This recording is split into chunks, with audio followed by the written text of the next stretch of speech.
كيف حالكم? Okay, so everybody got to see what I wanted to show you about the alphabet, right? No. How influential just studying the alphabet could be, right? There's a lot that we can do with that. But we're not doing that because we're not studying Arabic. Now, I love Arabic, okay? Don't get me wrong. But it's not the end-all study. The objective is to do that which you're going to get the biggest buck for your, what is it, how to say? Bang for your buck. You work with me. You know what I'm saying? And that is, our objectives surround 3 holes that we're trying to plug. Number 1, being competent speakers. Okay? Everybody follow me? No. A competent adult is conscientious. A competent adult is the conscious. So we're trying to fulfill that first word the law said. Iqra, right? So that now we can not only read, but we can understand, right? Now the second way to fulfill that same one order is we need to have a comprehensive step-by-step study of the entire Quran. I would dare say that everybody needs to start again. And in a way, study the tafsir of the Quran, because that's what we started off with, right? We're moving towards that. You get my point? We're moving towards that so that we can break down the Quran, the way it's supposed to be. And that takes, circles. How do you say it? Dawra after dawra. One type and then another type. You get my point? Some people want to go real deep, real fast. But the first thing we have to do is summarize each surah. Right? Does that make sense? Yeah. So that when a surah is mentioned, you know what's in it. Because we know the basic of that surah. From whence it came, it's like Tafsir 101 is what we're going to do. We're going to break each surah down for every one of you. From whence it came, its length and name, its placement, and just what it claims. To learn Quran and pass it down for Muslims learning all around. That's general. That just goes from each surah, and explains what's in each surah. 114 surahs, we know that. And along with understanding that is understanding basic fiqh. Basic fiqh. There's a book I wrote, it's called First Grade Fiqh. And First Grade Fiqh is a basic fiqh book that we all should know those things. It's levels. The second book was Outlining Fiqh, which of course we all should know that as well. But at the start is First Grade Fiqh. I gave my word with heart and head to praise Allah till I drop dead. Okay? Send blessings on the Prophet and respect the scholars. Ijtihad. All Muslimin must study and pray. Why? To fight shaitan in every way. Expect mistakes along the way. Repent to fight another day. That's the introduction.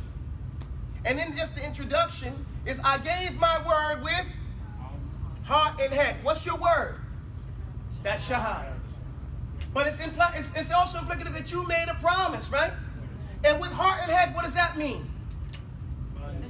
With your mind and soul, with your consciousness and your sincerity, right? You thought about it. It's not just emotional. You get my point?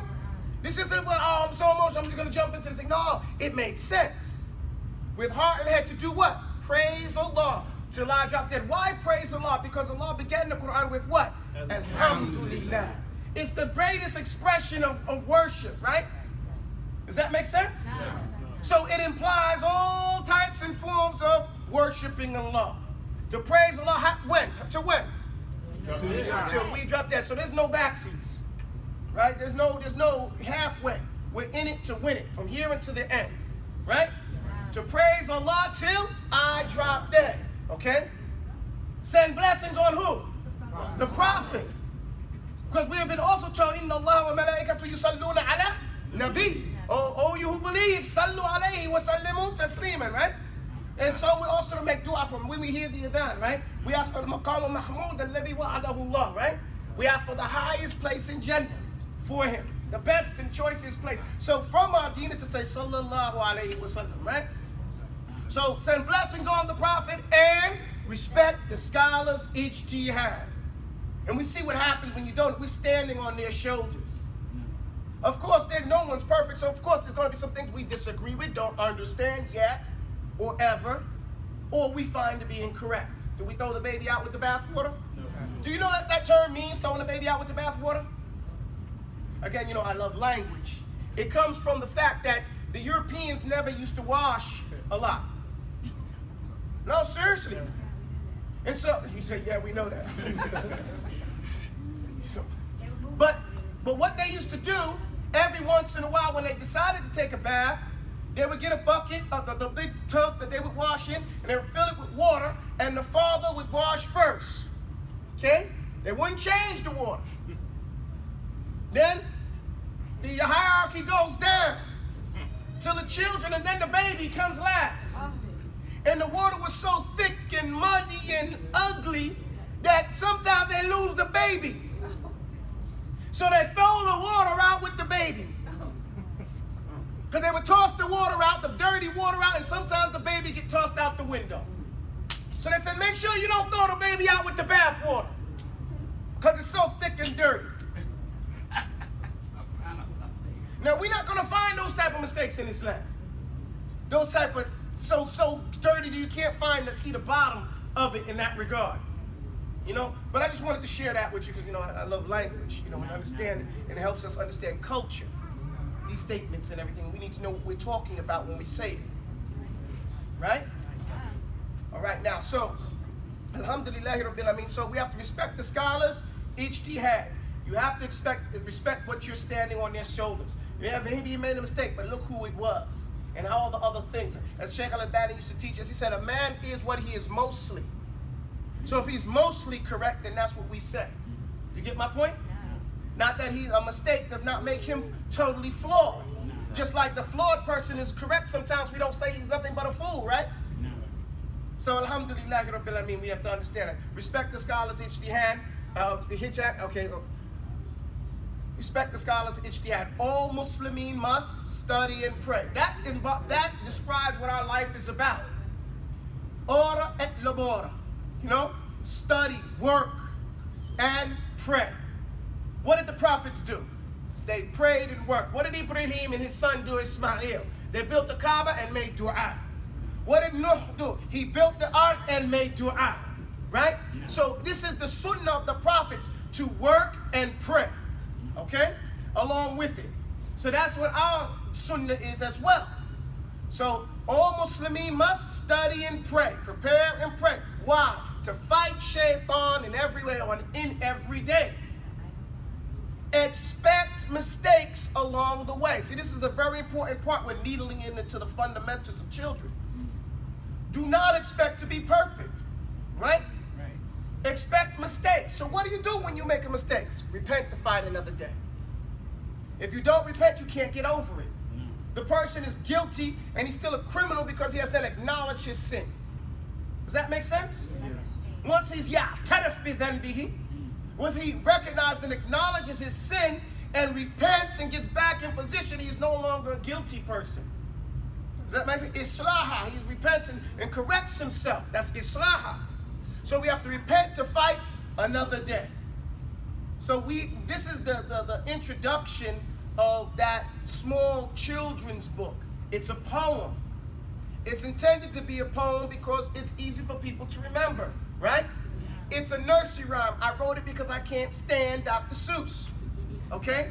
And I think that he's a shaitanic, devil-worshipping and promoting devil worship amongst our children. And because I hate all those nursery rhymes that they fed us that have nothing but wasted energy in our head. They have nothing but, imagine if we would have memorized something like this. Where the child at that young age can recite from memory and it's in his heart and mind and he can remember what he's supposed to be doing. He can use it as a frame of reference. Does that make sense? Yeah. Just like we can still say hickory dickory dock. You get my point? When was the last time you read it? 100 years ago. 100, you probably didn't, you know. You just heard probably it. back when abject. Exactly. You heard it. You didn't read it. Right, because when you grew up, you never read it. Exactly. You only heard it. Yeah. You only heard it. If you read it as an adult to your child. Yep. So what I'm saying is that there is, not only do we have to identify where the mistakes have gone in our upbringing and tarbiyah, but correct them.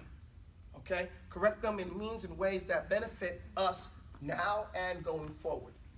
Does that make sense? No. That's all part and parcel of what we're doing here today in practicing and doing Arabic. Okay? I had to throw that in. I'm waiting strategically to mention particular things because each time I start upping not the ante, but the expectation. My expectation, because when there's commitment, once there's understanding, then we know we have to work. When I went to military school, so one of the things I remember is the Tunnels of Cu Chi. Anybody ever read that book? No. It's how the Vietnamese fought against the United States. What they did is they wanted to do medical on their people, right? So what did they do? You know what they did, right? What did they do? They built tunnels in the ground. They built tunnels around, but their main tunnel where they wanted people to heal from, where was that tunnel leading to? Underneath the Marine Corps base. Okay?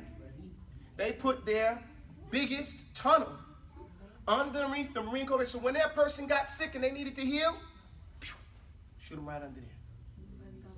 Nobody's gonna bomb that. Right. You know, the point of the matter is that they were willing to live underground than to give up any piece of their dirt. Okay? Than to give up their freedom and to maintain their honor and dignity. They understood the sacrifice they made. We don't gotta live underground to take back our honor and dignity as Muslims and humans. You know, you get my point? No. We don't gotta do that.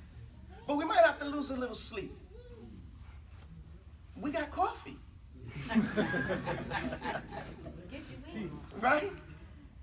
We got things that we got no dose now, right? I was happy in the 80s when they came out with no dose. I was like, yo, I can drive to New York non-stop, right? That was the thing. We got ways of staying up. And the old thing that some of our teachers used to say, the tiredness will go away, but the barakah will stay. Mm-hmm. That has to be your mentality. And it can't be rhetorical. It's got to be real. Does everybody follow me? No. Alhamdulillah Rabbil Alameen. So now I've given you guys some assignments. One assignment is, because I'm going to keep dropping first grade fiqh on you. Piece by piece. Yes, it can be on Saturdays. Only on Saturdays. Because we have more time and stuff like that. I'll bring it on Saturdays. Okay? But we'll go over it more on Saturdays because we have more time. But we need to get on even keel with that. You know, it's very basic things. As as children, as babies, we were potty trained, so toilet rules must not be strange. Make dua and with left step in. No reading, writing, texting in. You know, and we explain what this thing, because a lot of people don't understand toilet rules. You know? So these basics, things that we know these things, but do we have it in a passable visa to pass down to our generation and to spread amongst our ikhwan, akhawat? Huh? Ayywa alhamdulillahi rabbil alameen. So now let's practice. We only have a few minutes because I don't want nobody to get uncomfortable and get late. Oh, I'm sorry. The homework was, I told you guys to read a book a week, right? From now on, you cannot read a book a week in English. Okay? You are no longer allowed to read a book a week in English. Okay. I know this much. This community has bought a handswear dictionary. Somebody in here bought a Mawrid. Someone bought an Arabic phrase book. Someone bought an Arabic reader. Am I right or wrong? Yeah. Show of hands, who has a handswear dictionary? All the way up. Okay. Show of hands, who has an Arabic phrase book? Or some Arabic, right? Put it all the way up. 1, 2. You know, there it is. You get my point? Now, have you read it from cover to cover? Oh, then you will right now. Okay? Whatever, you got a whole bunch of Arabic books. Don't be laughing. You know, the way you said he will right now. That's right. This is what you will do. You will now open that book and break the cover, break the spine. It ain't for good looks. It's a piece of wood. Okay? It's supposed to be broken in. You get my point? You're supposed to break it in and use it. Read it from cover to cover. That is your assignment. If it's the handswear, it may take you 3 to 4 weeks. If you do like 300 pages a day or something like that. If it's less than that, then less than that. Average on 300 pages, 30 minutes a day. Take your time, read it out loud so that you can hear yourself speaking. Don't whisper, say it out loud because you're practicing with your jaw. You read the whole entire thing. Read everything that it says. Read the introduction and the index. Read the whole thing. This is water under the bridge. This is what I did to get where I am. Okay? And still do. Okay, to maintain and sharpen. This is so that when you think you'll forget something. You will forget some. But you remember much. Why? Because now we're going to be using that. When learning a language, you need vocabulary more than you need grammar. So the depth of the language, the material of the language is in those dictionaries, in those phrase books. I don't care if you think it's slang. Slang is beautiful. It's eloquence. Read it. Don't labor over it, meaning don't stick on the same subject. Read it. You don't have to understand everything. Read it and keep going. Even if your pronunciation you think is bad, we'll correct that, but we'll have something to correct. You see? I need something to work with. And that's what you're doing on your own. Can I get that dedication? No. Now imagine this is for us digging underground, like the tunnels of Kuchi. That's why I want to paraphrase and put first the tunnels of Kuchi. We don't got to dig under the ground, but we got to dig in this crate. We got to dig in that book. That's what we need to do to establish our vocabulary. Does everybody understand what we need? No. Now, if you don't have any books in Arabic, raise your hand. Good. All right? No, seriously, most people do. The other thing that you have to do, you thought we're done, right? You must. I sent out those 14 videos, right? Everybody got those 14 videos? Yes. Okay? No, you didn't. You'll get them today. Talk to Hassan, okay? And it's videos of just Arabic, cartoons. Every day or every other day, I will say every other day, you have to listen to some Arabic cartoon or some Arabic program that they have on YouTube and stuff like that. You can just type Arabic cartoon with subtitles. And anything, lots of good things will come up. But if you really need some more, but I don't want to give you things until you finish those 14. Because our problem, this is what the problem is, guys. The problem in learning Arabic is a lot of people have too many resources. Did you guys understand that? Yes. People don't realize that is one of the problems. So it gives them enough to procrastinate on, right? I'm going to read a little from here, then a little from here, then a little, and I never get done anything. So we focus on one. We got the hands where all those who haven't read it will read it. If you got it, don't get. If you don't have one, don't buy one. If you don't have one, don't worry about it. Use whatever one you have. Okay? Whatever dictionary you have, read it. When I went to Mauritania, my father told me, go and get a first grade reader. You guys know what a first grade reader is? All the teachers know it. What's in the first grade reader? C.J. Run J. Oh, I hated C.J. Yeah, they still had those books. That's right. But it's very basic vocabulary, stories with pictures that help you understand on a first grade level the vocabulary that is expected from a 6-year-old. Sah? Sah? Aywa alhamdulillah. American heritage. American heritage. Your stuff, Fiddle. So I got a first grade reader, and it took me 2 weeks to read it. Okay, so a year's worth of children's reading, I did in 2 weeks for an Arabic. And the pictures helped me understand what was going on, right? Then I got a second grade reader. And maybe that took me 2 months. I was surprised, okay, on how long it took me to read this second grade reader. Okay, because of the end of each one of those stories, it had little questions about the thing. I had to look up the words when I didn't understand it. I had to go to someone and say, hey, I don't understand this. And they would explain it to me, and then I would go ahead and do the thing, right? Then I got a third grade reader. By the time I finished the third grade reader, I didn't have to do fourth grade. Because by the time you do that, you're speaking so naturally. You guys get my point? That's the route. That's what you have to do on your own. Now, I have that for you. And I'm going to be giving that to you once you finish your reading. Read your dictionary first. Use the resources you have. Why? Because there's more barakah in you using the resources you already have.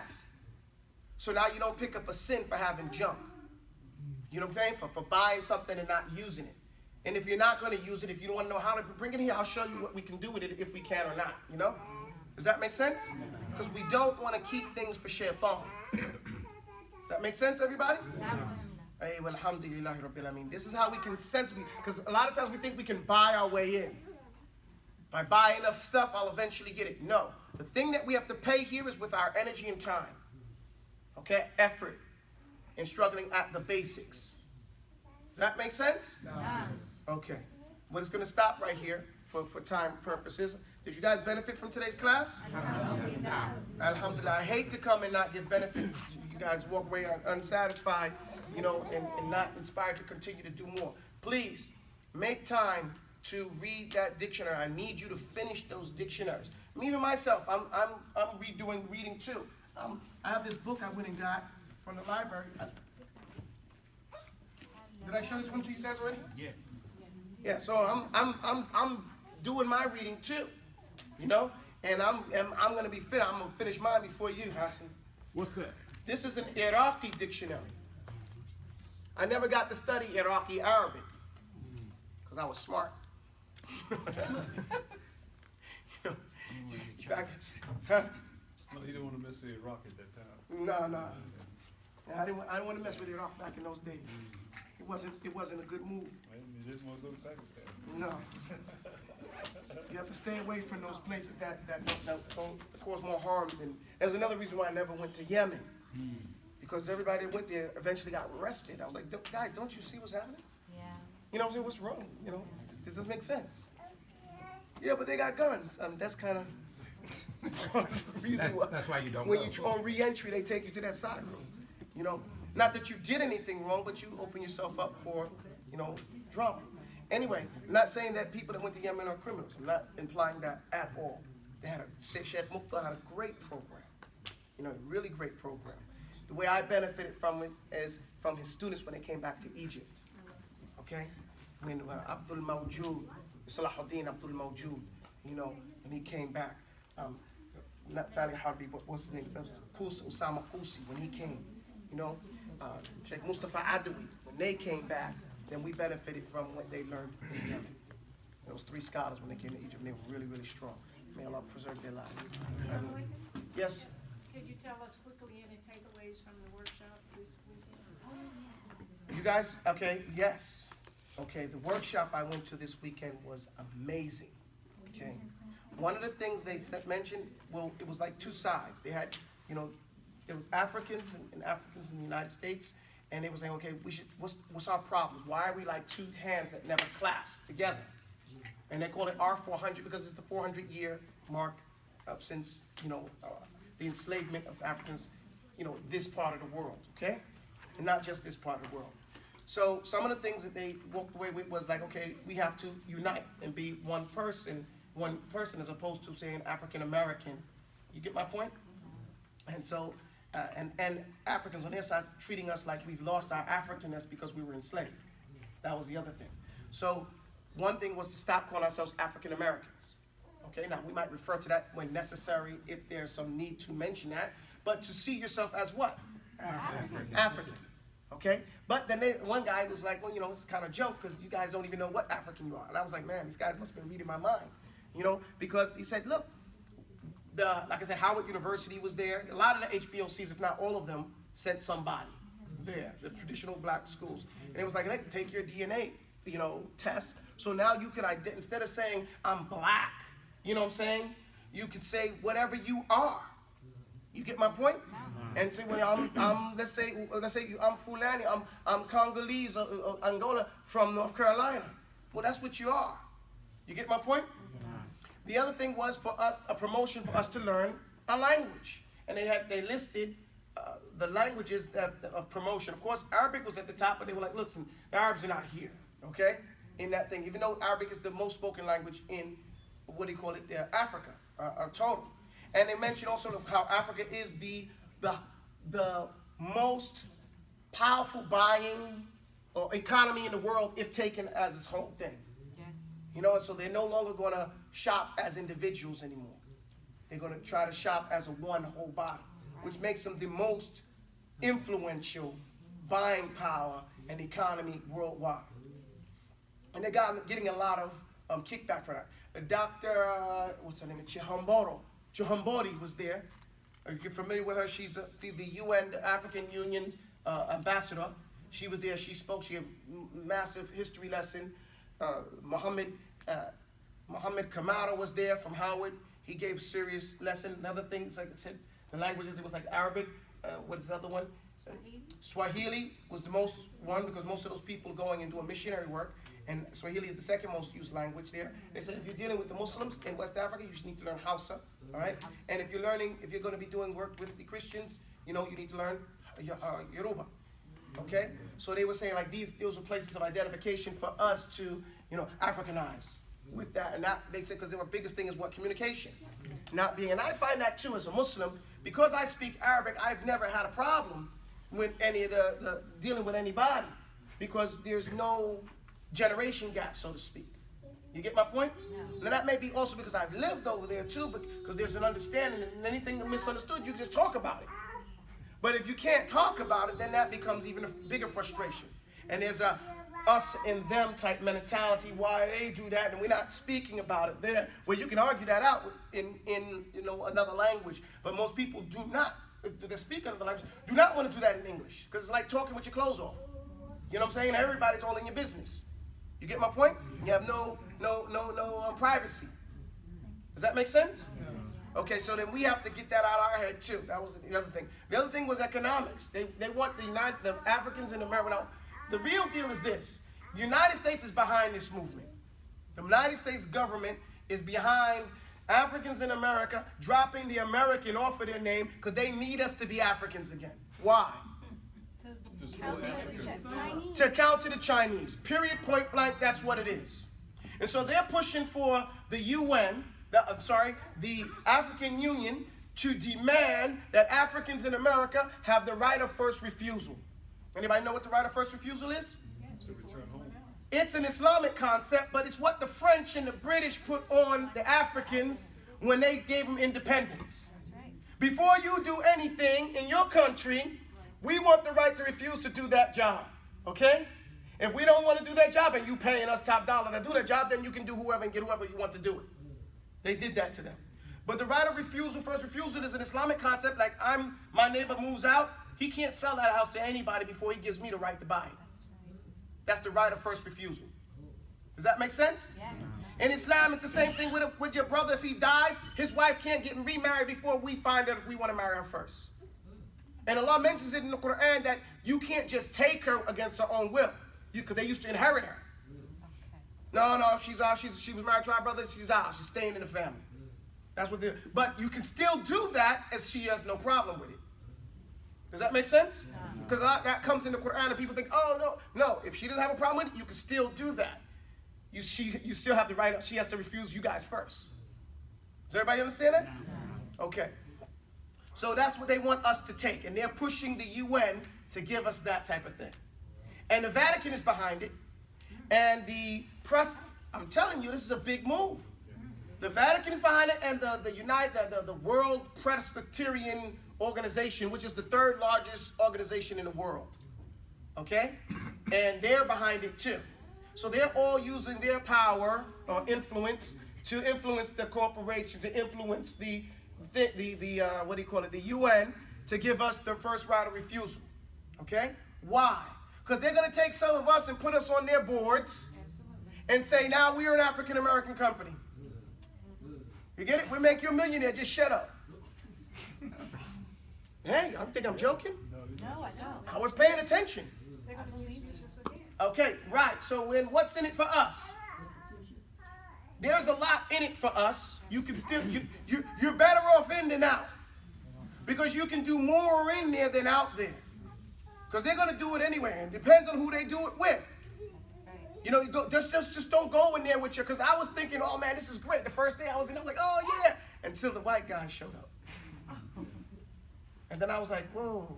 Right. What are you doing here? You know? And they were like, yeah, we behind you guys, and the government is behind you guys, and we're going to make sure you guys make money. You know, and we got to get China. You know, and then there were ambassadors there too. Okay? Because, of course, it's a benefit for their countries as well to get things done. When I was a child, I thought about some of the stuff they were talking about there. One of the main, I was thinking, why are we leaving Africa to do any business? Well, Africa don't got to go nowhere. What do you need? They got it, right? Period. What do you got to import off of Africa? You need oil? How many countries in Africa have oil? Sudan has enough oil to feed the whole world. You get my point? Just Sudan. You get my point? No. And if only Sudan did the agriculture, it's a bread basket. Anybody know what a bread basket is? Yes. That means it can bread the whole world by itself. So what do we got to go for what? Maybe we got to go to India and Iran for spices and those types of things. Silk. You know, some type of textiles, because those people are experts in those things. But besides that, you know, most everything else is there. You know, and that still don't mean you go far. You're Indian Ocean right there. You're very, very close. You know, so they were talking about that thing, and the main thing they were talking about is that I didn't notice, because I was like, when I was a kid, I was like, why don't they just build a highway through Africa? You know, like an I-95 straight down the middle, and then sprout it off like a tree. Yes. That's what they're talking about doing. Because now what happened, the colonialists break the roads up a couple of miles before each border. So then you can't do business between them. Then they pay banditos on those areas to rob anybody in sight. You get my point? So it discourages you from using that border. You get my point? No. So now we need to straighten that thing out. And now they're really willing to do that. Inshallah ta'ala. So that's one thing, that's building a massive highway so that you can do commerce within Africa. Okay? The other thing they're going to do is they're making a... One currency. Yeah, they're moving to one... You paid attention, okay? Yeah, they're making it one currency, because that was another thing. You got so many different currencies. You know, that it's better to use a VIP currency, a very important currency. You telling us we need to go back to school to get our MBA? No, you don't need to go back to school to get your MBA. You need to go back to come to Timbuktu and learn some language so you can talk to your peoples. Okay, because if you come there talking like a Wazungu, they're not gonna listen. Seriously, Dave, you come and you spill talking like the colonizer, well, guess what, colonizer? You just, what, you got black paint on? No, seriously, that's what they look at you at, you know? Saying, you know, they look at you like that. But alhamdulillah, I mean, that was the thing, the one currency, there was some other things, I can't think right now. I just lost my train of thought because I started thinking Wazungu. And no, there's only one, they're going to one money. One currency. One currency, which is very important because that currency is going to be strong. Highways. The highway, the currency, you know, they're making their own union. They're trying to make the African Union a real powerhouse union. You get my point? Because again, they don't need to talk to anybody else. So go outside and make sure the ladies are safe. Just look mean, put on your war face. Does anybody else have any questions? Did I miss something? I know I missed a lot of stuff. What, you were there, Dawood? I caught the end of it. Very. I had a question. You said, is this to combat the power of China? Is that what you meant? When you Yes, said that's to combat the influence of China in Africa. Because China is there, you know, doing things. They're doing some good things and they're doing some bad things, okay? But America doesn't care what they're doing. They just want to combat them. Did you get my point? They just don't want them to take everything off the table. Does that make sense? No. Also, China, some of the bad things that China is doing that we can prevent is they're bringing in skilled laborers. And they're only making the Africans be workers. Do you get my point? They need space, so they're making incentives for their people to come over so you can beat the double child rule. You can only have 2 children in China, right? But if you go to Africa, you can have as many children as you want. They're marrying the women. You get my point? We don't worry about them marrying our women because we're African. After 25 years, you're African. You get my point? Nobody invades us and lasts. You get my point? So, you know, they came from us and they come back. They get absorbed. You won't even notice them. So we don't never got to worry about nobody, you know, doing that to us. Inshallah ta'ala. But those are some of the things that I remember. There's something else I have to mention. It's a very dangerous thing. The weather. They're bringing their weather machine. Their rainmaker. Yeah. I mean, but see, if people would just know basic science, they could probably beat this machine. What they have is a concept now. It's a weather maker. The company is called WeatherTech. Do your research. What WeatherTech does is they steal humidity. What did I say? They steal humidity. This basic science, right? Everybody got their basic science hat on? Yes. Okay. In the air right now we have humidity. What is humidity on the basic level? Water. Water. Not moisture, it's water. But it's so small, right? Now what happens when it heats up in here? The heat starts it gets misty, right? Yes. Okay, what's happening? More bodies make ionization. We all have magnetic force around us, right?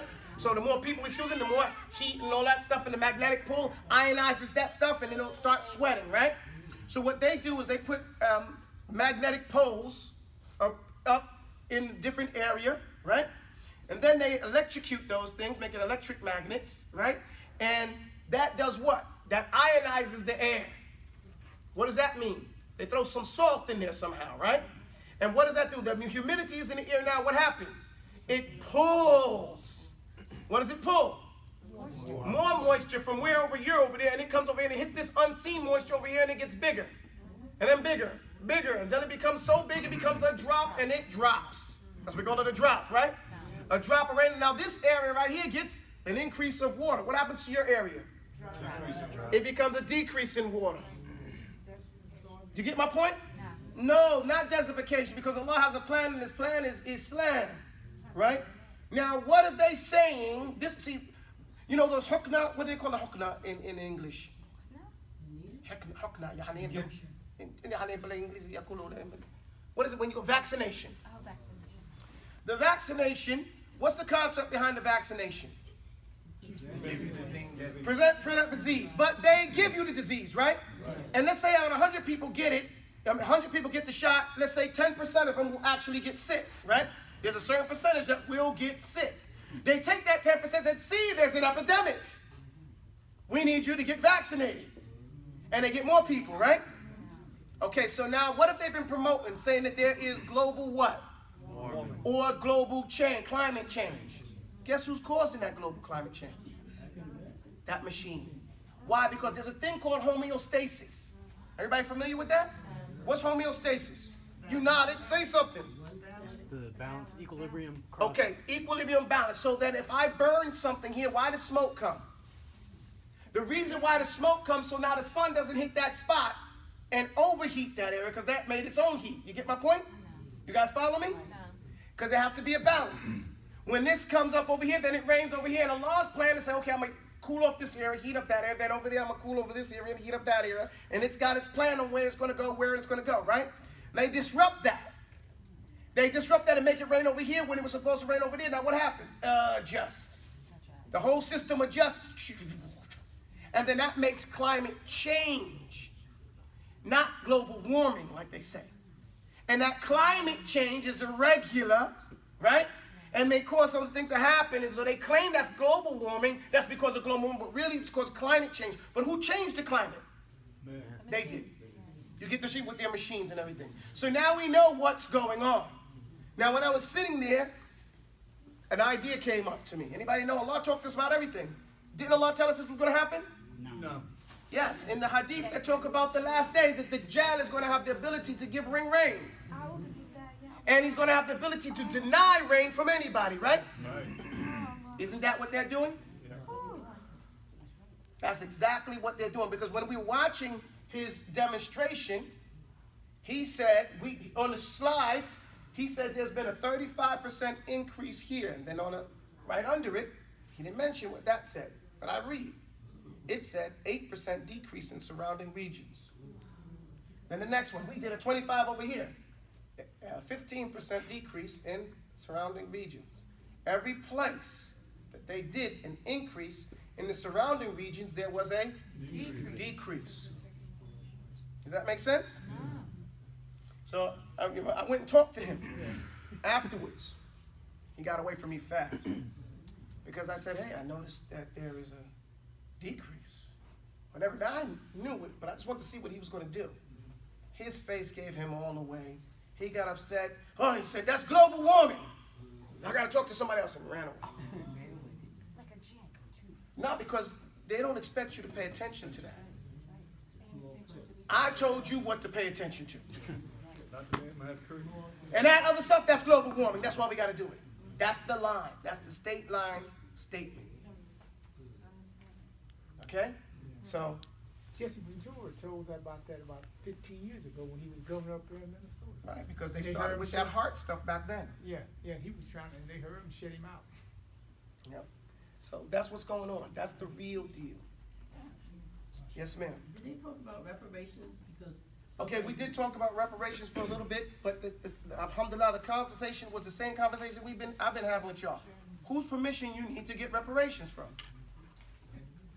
Okay, what do you need to be repaired? Somebody didn't quit fighting about it. No, you don't need no. Look, reparations comes from the word what? What's the root word? Repair. So what was broken? What was taken from you? Our lineage. Your lineage was broken from your ancestors, not your lineage, your ancestry. Okay, your heritage. Okay, what does Islam say? What did the ulama and the standing committee say?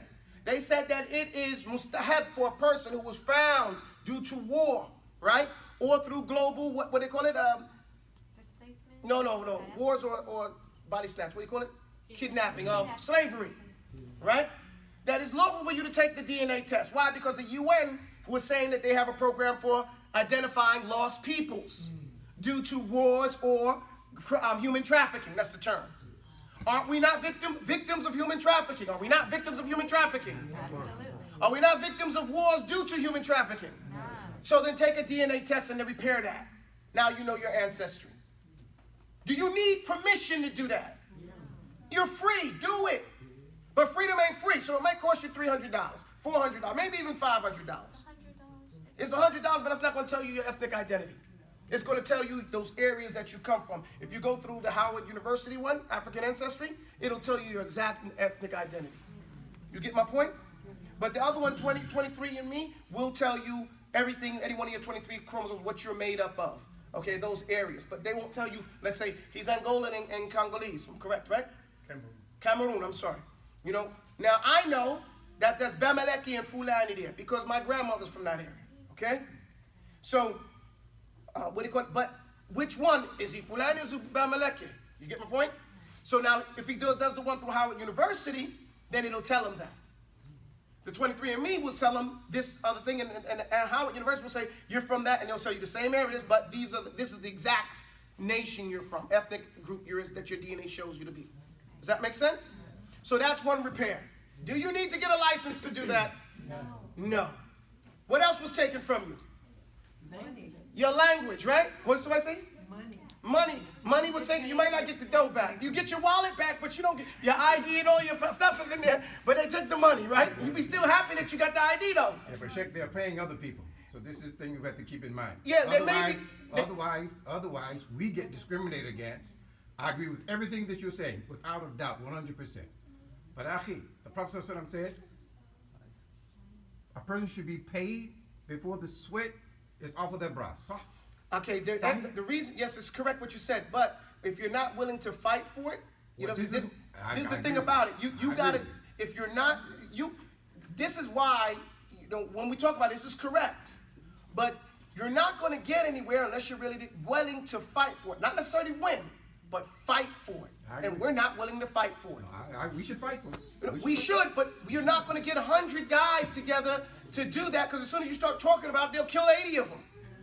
You get my point? So we're not in position to fight for that. So we got to take what's available at this moment. And what's available at this moment is getting your identity back. You know what I'm saying? And as far as your culture back, the culture is Islam. So you have Islam in that regard. You know, when it comes to language, and again, those areas, first language should be Arabic, you know, because we're a nation of Islam.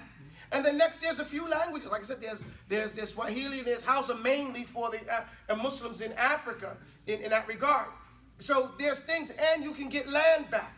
Because Ghana, right now what they told us, there was another thing they mentioned to us, is that they pushed in the UN to make this the decade of Africans in the diaspora. Yes. Okay? So there's a UN charter to give you your land rights back someplace else. And they were saying, we know you didn't get your 40 acres and a mule. That's what she was saying. You remember? She said, you didn't get it. But you can get maybe 4 acres over here. Now I say, let's not argue. Let's get that 4 acres and start there. You get my point?